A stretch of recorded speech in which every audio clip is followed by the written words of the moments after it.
दिल्ली प्रदेश Bharatiya Janata party के media प्रमुख आदरणीय परवीन शंकर कपूर जी ने इस प्रेस कॉन्फ्रेंस की बाबत आपको जानकारी दी है कि ये प्रेस कॉन्फ्रेंस आज किस लिए आयोजित की गई है। श्री परवीन शंकर कपूर जी ने केंद्र और दिल्ली सरकार की क्या क्या उपलब्धियां रही हैं, मैं मीडिया को उसकी भी कुछ जानकारी दे सकूं। सबसे पहले दिल्ली में जो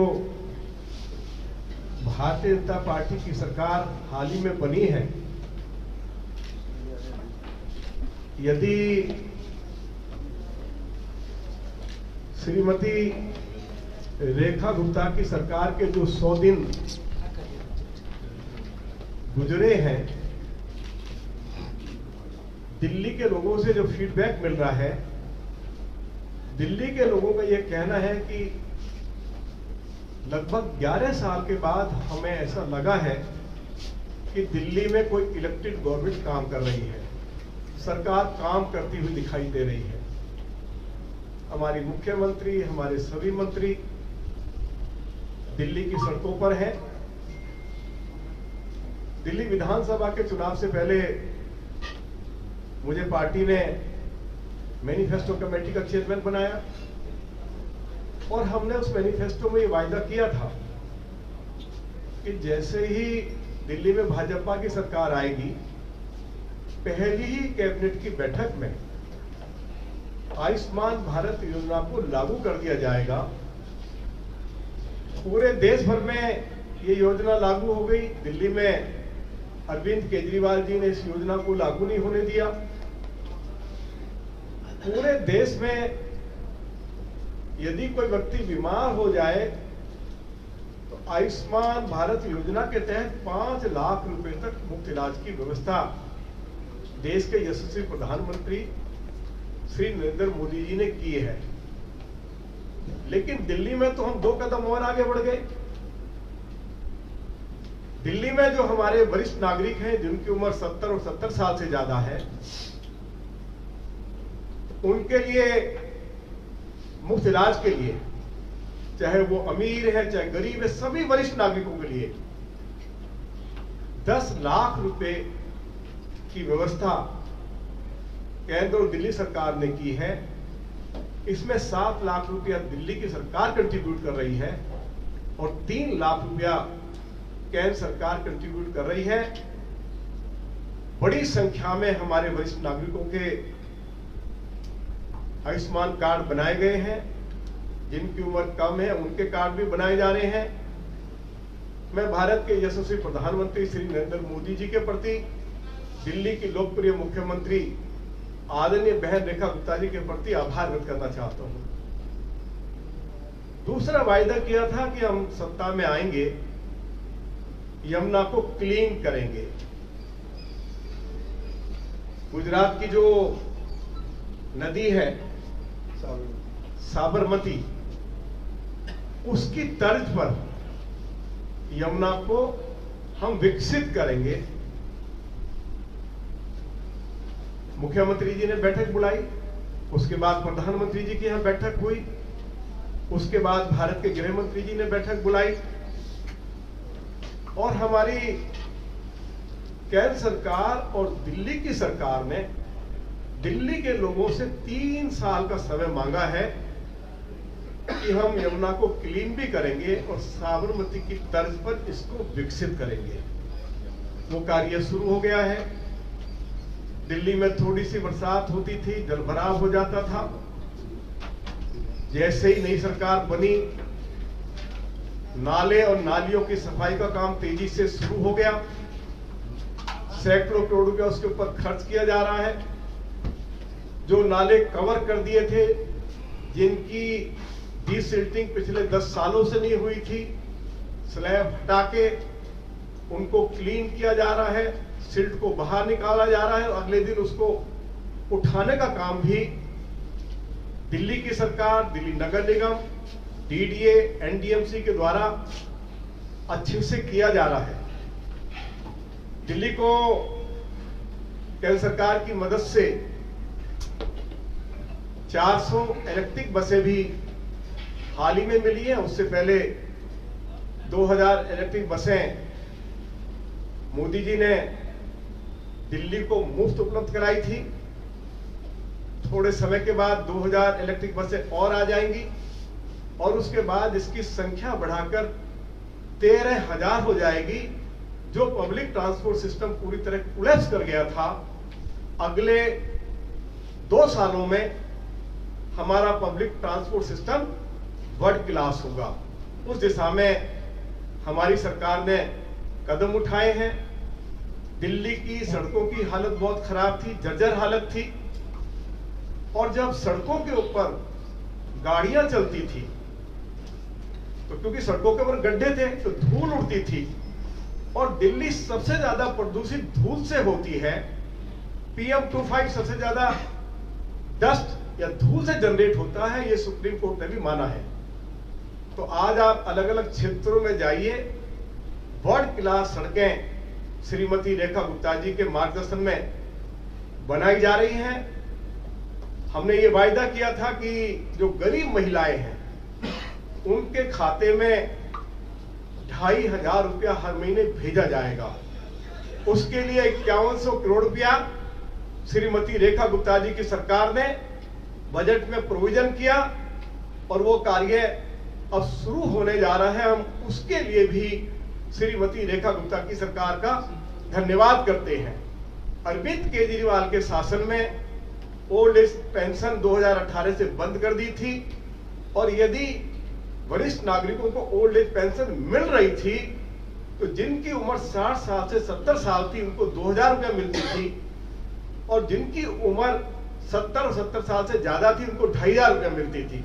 मैं आपको ये जानकारी दे रहा हूं कि हमारी सरकार ने, दिल्ली की सरकार ने, श्रीमती रेखा गुप्ता जी की सरकार ने जो वरिष्ठ नागरिकों को 2,000 ओल्ड एज पेंशन मिलती थी उसको बढ़ाकर 2,500 रुपया कर दिया है।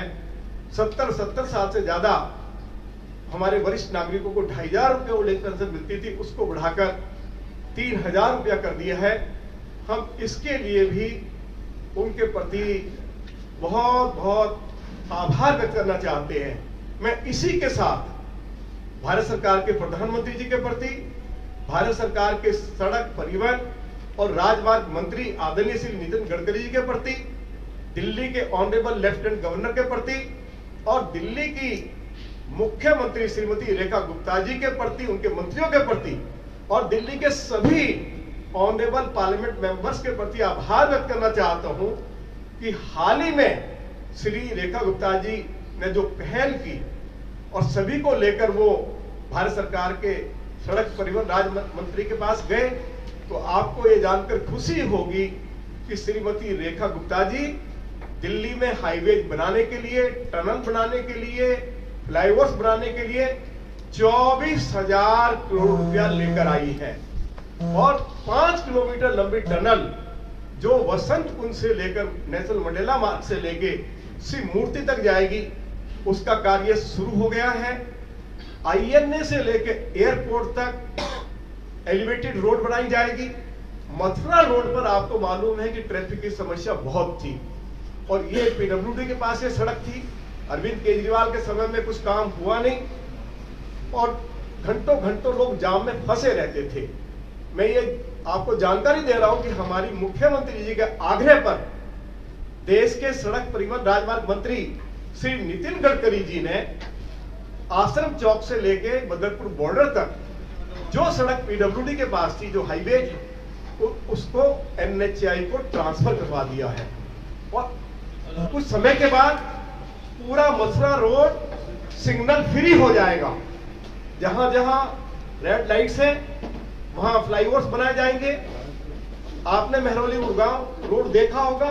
मेहरौली गुड़गांव रोड भी जो है वह PWD से लेके NHAI को ट्रांसफर कर दिया है और उसको भी 2 साल के अंदर अंदर सिग्नल फ्री कर दिया जाएगा। इसके साथ साथ जब मोदी जी की सरकार आई, दिल्ली में 60,000 ट्रक्स दिल्ली को प्रदूषित करते थे। मोदी जी की सरकार ने दिल्ली के चारों तरफ जो पेरिफेरल रोड्स बनाए, जो कोई सरकार उससे पहले कर नहीं पाई, उसके लिए 20% दिल्ली की सरकार को कंट्रीब्यूट करना था। 1 पैसा कंट्रीब्यूट नहीं किया गया। और जब मोदी जी को पता लगा कि दिल्ली की सरकार कंट्रीब्यूट नहीं कर रही है, तो मोदी जी ने कहा इस काम को रोकना नहीं है, चाहे दिल्ली की सरकार कंट्रीब्यूट करे या ना करे। दिल्ली के चारों तरफ पेरिफेरल रोड्स बनी और दिल्ली में जो 60,000 ट्रक्स आकर दिल्ली को सबसे ज्यादा प्रदूषित करते थे, उससे हमें राहत मिली। ये आप सभी हमारे मीडिया के सम्मानित साथियों को मालूम है। मैं आपको जानकारी देना चाहता हूं कि मथुरा रोड पे कितना ट्रैफिक है। आज आप जाइए सराय काले खां DND, वहां से लेके मीठापुर चौक, बदरपुर, फरीदाबाद, फरीदाबाद से पलवल, पलवल से सोना और फिर उसको बड़ौदा मुंबई हाईवे के साथ एक 75 किलोमीटर लंबा जो हाईवे बनाया है 6 लेन का, जिसके ऊपर 7,000 करोड़ रुपया खर्च हुआ है, उसका लगभग 95% काम पूरा हो गया। मीठापुर चौक बदरपुर से हाईवे शुरू हो गया है। केवल हमारा जो DND है उससे लेके और मीठापुर चौक तक अभी उस फ्लाईओवर को बनाने का काम अधूरा है। प्रधानमंत्री जी मार्च महीने में इस जो 7,000 करोड़ की लागत से एक शानदार हाईवे बना है उसका उद्घाटन करेंगे। मैं आपको यह जानकारी भी देना चाहता हूं कि आप जरूर एक बार, हम सभी लोग आपको लेकर चलना चाहेंगे, ये हाईवे भी दिखाना चाहेंगे। और दुनिया का जो सबसे बड़ा इको पार्क श्री नरेंद्र मोदी जी ने, जब मैं जिस विधानसभा को रिप्रेजेंट करता था, NTPC की जमीन थी, NTPC बदरपुर पावर हाउस की, उसके ऊपर राखी का ढेर था। उस राखी के ढेर पर 885 एकड़ जमीन पर दुनिया का सबसे अच्छा इको पार्क बनाया है, जिसमें आप जाएंगे, योगा सेंटर है, जॉगिंग ट्रैक है, साइकिल ट्रैक है, सफारी है, चिड़ियाघर है, बोटिंग लेक है और 50,000 दरख्त लगाए हैं। और पूरे जो राखी का ढेर होता था उस पर घास लगाई है। लगभग 11,000 करोड़ रुपया का खर्चा इस इको पार्क बनाने पर आया है। ये जो इतना बड़ा तोहफा मोदी जी ने दिल्ली के लोगों को दिया है, मैं दिल्ली वासियों की ओर से विशेष तौर पर साउथ दिल्ली पार्लियामेंट कॉन्स्टिट्यूंसी की ओर से उनका बहुत बहुत स्वागत करना चाहता हूं। मैं इसके साथ साथ ये भी जानकारी देना चाहता हूं कि मोदी जी की सरकार ने ही प्रगति मैदान के साथ 1.5 किलोमीटर लंबी टनल बनाई है, 1.5 किलोमीटर लंबी, और उसके ऊपर 1,000 करोड़ रुपया खर्च हुआ। 20% दिल्ली की सरकार को कंट्रीब्यूट करना था। केजरीवाल जी की सरकार ने 1 पैसा कंट्रीब्यूट नहीं किया, फिर भी मोदी जी की सरकार ने उसको पूरा करवाया। आप प्रगति मैदान में जाइए, जो बहुत शानदार, वहां हमारा जो कन्वेंशन सेंटर बना है प्रगति मैदान में। आप द्वारका में चले जाइए, जो एशिया का सबसे बड़ा कन्वेंशन सेंटर भी बना, जहां 25,000 लोग एक साथ बैठ सकते हैं। आप द्वारका में जाइए, हाल ही में हमारे दिल्ली के LG ने वर्ल्ड क्लास स्पोर्ट्स कॉम्प्लेक्स का उद्घाटन किया है। उसके साथ रेस कोर्स भी, क्या बोलते हैं इसको राजीव बब्बर जी, रेस कोर्स को रेस कोर्स ग्राउंड बोलेंगे क्या, लोक कल्याण, ये जो द्वारका में बनाया है, जिसका अभी हाल ही में उद्घाटन हुआ, मैं उसमें सम्मिलित हुआ था। गोल्फ कोर्स आप थे उसमें, कुलदीप सोलंकी जी। मतलब वो एशिया का बेस्ट तोहफा जो है मोदी जी की सरकार ने दिया है। भारत वंदना पार्क 137 एकड़ जमीन के ऊपर बनाया जा रहा है, जिसके ऊपर 700 करोड़ रुपया से ज्यादा खर्च हो रहा है, जिसका काम लगभग 90% पूरा हो गया। मैं आपको बताना चाहता हूं, आपको जानकारी भी है, मोदी जी ने देश के हमारे फौजी और जो हमारे जवान, जो अधिकारी शहीद हो गए देश की सीमाओं पर लड़ते लड़ते, लगातार निरंतर मांग करते रहे कि नेशनल वार मेमोरियल बनाया जाना चाहिए। मोदी जी ने इंडिया गेट के बगल में जो नेशनल वार मेमोरियल बनाया है, आप जाके देखिए, हमारे उन अधिकारियों की, जवानों की, जिन्होंने सीमाओं की रक्षा करते अपने प्राण न्यौछावर कर दिए, उनकी प्रतिमा लगाई है, उनका नाम स्वर्ण अक्षरों से लिखा हुआ है। और हम लोग कहते थे ना कि शहीदों की चिताओं पर लगेंगे हर वर्ष मेले, वतन पे मिटने वालों का यही बाकी निशा होगा। आज जाके देखो नेशनल वार मेमोरियल जो मोदी जी ने दिया है, वहां आज मेला लगता है। और जब जो हमारे सिपाही और हमारे अधिकारी सीमाओं पर शहीद हुए, जब उनके परिवार के लोग जाके देखते हैं कि मेरे परिवार के उस व्यक्ति की जिसने अपना जीवन देश को न्यौछावर कर दिया, उसकी प्रतिमा लगी हुई है, उसका नाम स्वर्ण अक्षरों से लिखा हुआ है, तो उनको खुशी होती है। आप जाके देखिए ना इंडिया गेट के बगल में, कितने दिन से हिंदुस्तान के लोग मांग कर रहे थे कि जहां अंग्रेज के राजा की प्रतिमा लगी हुई है, वहां इंग्लैंड के राजा की, अंग्रेज राजा की, इंग्लैंड के राजा की, वहां नेताजी सुभाष चंद्र बोस की प्रतिमा लगाई जाए। आज जाके देखिए कि शान के साथ नेताजी सुभाष चंद्र बोस की प्रतिमा लगी हुई है और वहां मेला लगा रहता है। ऐसा मेला ताजमहल में नहीं लगता, वहां लगा हुआ है। जाके देखिए आप कर्तव्य पथ को, जाके देखिए जिस पार्लियामेंट का मैं मेंबर हूं, क्या शानदार पार्लियामेंट आदरणीय नरेंद्र मोदी जी ने दी है। तो ये सारे जो कुछ मोदी जी ने दिया है, हमारे पास दिल्ली देश की राजधानी है, दिल्ली में कोई वर्ल्ड क्लास पुलिस हेडक्वार्टर नहीं था, आईटीओ में था, उसमें पीडब्ल्यूडी का दफ्तर भी था, अनेक विभागों के दफ्तर थे। आप जाइए जयसिंह रोड पर 1000 करोड़ रुपया खर्च करके हमारी पुलिस के लिए वर्ल्ड क्लास उन्होंने एक पुलिस हेडक्वार्टर दिया। इसके साथ साथ पुलिस के लोग आतंकवादियों से लड़ते हुए, गुंडे बदमाशों से लड़ते हुए शहीद हुए हैं। उनकी हमेशा मांग रहती थी कि नेशनल पुलिस वार मेमोरियल बनाया जाए। जाइए ना चाणक्यपुरी में, मोदी जी ने, अमित शाह जी ने एक शानदार नेशनल पुलिस वार मेमोरियल दिया है। मैं अपनी ओर से, अपने दोनों जिला अध्यक्षों की ओर से, अपने प्रभारियों की ओर से, अपने सभी एमएलएस की ओर से, सभी काउंसिलर्स की ओर से, साउथ दिल्ली के सभी मतदाताओं की ओर से, दिल्ली के लोगों की ओर से आदरणीय मोदी जी के प्रति बहुत बहुत हम लोग आभार व्यक्त करना चाहते हैं। और विकास के जो कुछ और काम जो हुए हैं, क्योंकि अब लंबा समय हो गया और लोग फिर थोड़ा सा लगता है कि भाई अब बहुत हो गया है, तो मैं एक जानकारी आपको और देना चाहता हूं दिल्ली देहात के लिए। हम सभी एमपी मोदी जी के पास गए, गांवों में विकास के कार्य बंद पड़े थे। मोदी जी ने 960 करोड़ रुपया विधानसभा के चुनाव से पहले गांवों के विकास के लिए दिया, और वो 900 के 960 करोड़ रुपया चौधरी करतार तंवर बैठे हैं, कुलदीप सोलंकी जी बैठे हैं, श्री गजेंद्र यादव जी बैठे हैं। आज वो पैसा, उससे सड़कें बनाई जा रही है, ड्रेनेज सिस्टम को ठीक किया जा रहा है, जो चौपालें जर्जर हो गई थी उनको ठीक किया जा रहा है, नए बराज घर बनाए जा रहे हैं, पार्क विकसित किए जा रहे हैं। तो ये 960 करोड़ रुपया मोदी जी की सरकार ने दिया, हम आभार व्यक्त करना चाहते हैं। इसके साथ साथ अरविंद केजरीवाल के शासन में यदि किसान की मृत्यु हो जाए तो उनके वारिसों के नाम, बेटा बेटी के नाम पर सरकारी रिकॉर्ड में जमीन ट्रांसफर नहीं होती थी। हम सभी एमपी दिल्ली के ऑनरेबल एलजी के पास गए, ये हमने जानकारी मोदी जी को भी दी, और उनके आशीर्वाद से दिल्ली में म्यूटेशन खुला, अब म्यूटेशन हो रहा है, हम उसके लिए भी आभार व्यक्त करना चाहते हैं। हमारे दिल्ली के अंदर 104 गांव ऐसे थे जो लैंड पूलिंग पॉलिसी में आते हैं, वहां बिजली के कनेक्शन बंद कर दिए थे। लगभग 1,26,000 लोगों ने, गांव के एक्सटेंडेड आबादी में, और एक्सटेंडेड आबादी के साथ जो अनऑथराइज्ड कॉलोनीज थी, वहां बिजली के कनेक्शन बंद कर दिए थे।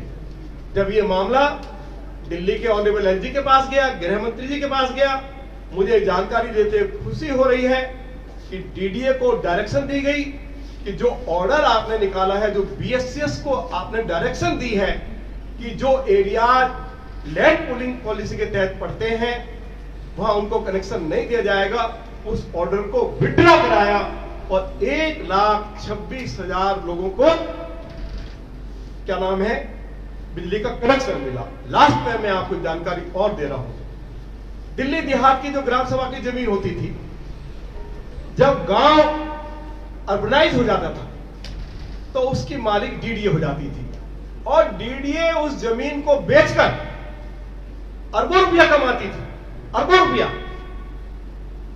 तो हम सभी एमपी भारत के माननीय गृह मंत्री श्री अमित शाह जी को मिले और हमने उनके सामने अपना जो दर्द था, जो देहात का दर्द था, वो रखा कि ये जो ग्राम सभा की जमीन है, गांव के लोगों की जमीन है, ये जमीन गांव के लोगों की को जन सुविधाएं देने के काम में आनी चाहिए।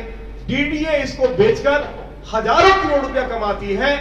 हम गांव के लोग आपसे आग्रह करने के लिए आए हैं और सुप्रीम कोर्ट ने भी इस संबंध में एक फैसला दिया था कि ग्राम सभा की जमीन का इस्तेमाल केवल गांव के लोगों को नागरिक सुविधाएं देने के लिए ही किया जा सकता है।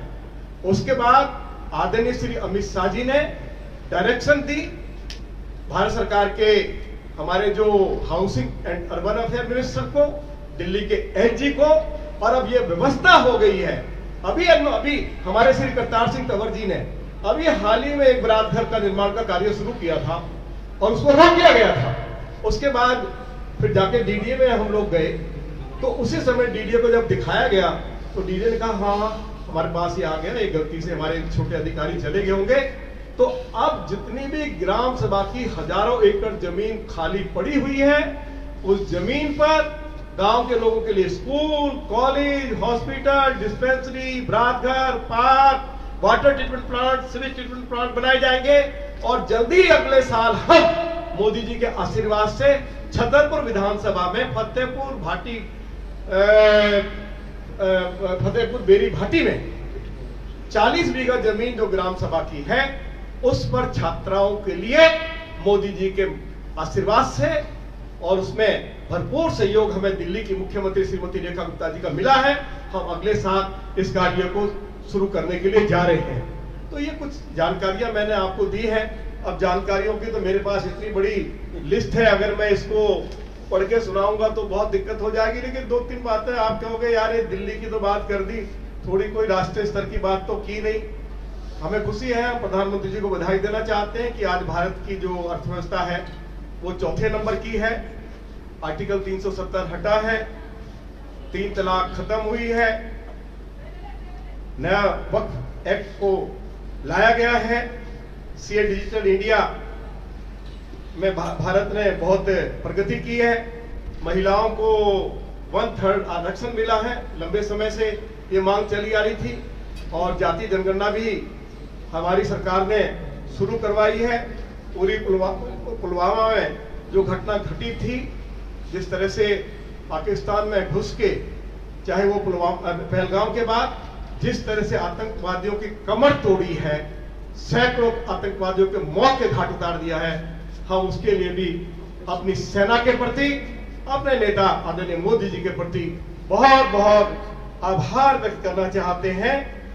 इन्हीं शब्दों के साथ मैं आपका बहुत बहुत धन्यवाद करना चाहता हूं। मैं इस बात की जानकारी भी अंत में देना चाहता हूं कि देश में हमारे किसानों को 3 लाख करोड़ रुपया भी जो साल में 6,000 दिया जाता है, वह भी मोदी जी की सरकार ने दिया है। 1 करोड़ हमारी जो दीदी हैं उनको लखपति दीदी बनाया गया है। देश भर में 12 करोड़ शौचालय भी बने हैं। इसके साथ साथ देश में मोदी जी की सरकार 80 करोड़ लोगों को हर महीने मुफ्त राशन भी उपलब्ध करा रही है और प्रधानमंत्री आवास योजना के तहत 4 करोड़ लोगों के लिए आवास की व्यवस्था भी की है। और एक बात और जो मोदी जी ने की है, जो जन औषधि केंद्र खोले हैं, पूरे देश में 16,000 जन औषधि केंद्र खुले हैं, जिनको जो दवाई बाजार में 100 रुपए में मिलती है, वह दवाई जन औषधि केंद्र पर 10 रुपए से लेकर 50 रुपए में उपलब्ध हो जाती है। तो जो जन औषधि केंद्र खोले हैं, इनके ऊपर भी जो रियायत देनी पड़ी है दवाइयों पर, जिनकी क्वालिटी बहुत अच्छी है, मोदी जी की सरकार ने लगभग 38,000 करोड़ रुपया खर्च किया है। उज्ज्वला योजना के अंतर्गत 10 करोड़ महिलाओं को हमारे गैस के कनेक्शन कहिए, गैस के चूल्हे तो वो भी उपलब्ध कराए हैं। खोखा पटड़ी के लोगों को भी मोदी जी की सरकार ने 10,000 रुपए से लेकर 50,000 रुपए तक आर्थिक सहायता दी है। दिल्ली की 1700 कॉलोनियों को नियमित करके उनको मालिकाना अधिकार भी दिया है। जहां झुग्गी वही मकान, मोदी जी की सरकार ने जहां भी सुप्रीम कोर्ट के, हाई कोर्ट के डायरेक्शन से यदि झुग्गियां हटाई हैं, तो हमारी केंद्र की सरकार ने, दिल्ली की सरकार ने उनको बाकायदा पक्के फ्लैट में उनको उनका प्रवास किया, उनको शिफ्ट किया है। ये जानकारी भी छोटी सी जानकारी मैं आपको देना चाहता था। मैं इन्हीं शब्दों के साथ आप सभी मीडिया के सभी सम्मानित साथियों के प्रति बहुत बहुत आभार व्यक्त करना चाहता हूं। अपने साथी प्रवीण शंकर कपूर जी जो मीडिया के हमारे दिल्ली के प्रमुख हैं, उनके प्रति भी आभार व्यक्त, और सभी हमारे जो विधायक आज इस प्रेस कॉन्फ्रेंस में उपस्थित हुए हैं। हमारे दोनों प्रभारी आदरणीय राजीव बब्बर जी थोड़ा बाद में आए हैं, मैं उनके प्रति भी बहुत बहुत आभार व्यक्त करता हूँ। कोई साथी और तो नहीं आए? हाँ, चंदन चौधरी जी का मैंने बोला, अरे चंदन चौधरी जी का नाम, ये हमारा बहुत ही क्रांतिकारी, बहुत दमदार, और अब हम तो यही सुनने को हमें मिलता है कि अगर कोई काम हो रहा है विकास में, संगम बिहार में हो रहा है। बहुत बधाई चंदन चौधरी जी, मैं माफी देना मुझे, मैं आपका नाम कैसे छोड़ गया। अभी जयवीर राणा जी हमारे निगम पार्षद आए हैं, आप सब मेरे निवास पर आए हैं। आदित्य झा जी हमारे सह प्रभारी हैं, हमारे दूसरे सह प्रभारी हैं। मैं सभी के प्रति आभार व्यक्त करना चाहता हूं, और आप सभी से प्रार्थना करूंगा कि भोजन की व्यवस्था है, आप भोजन करके जरूर जाएंगे। हम सब लोग आपके साथ भोजन करेंगे।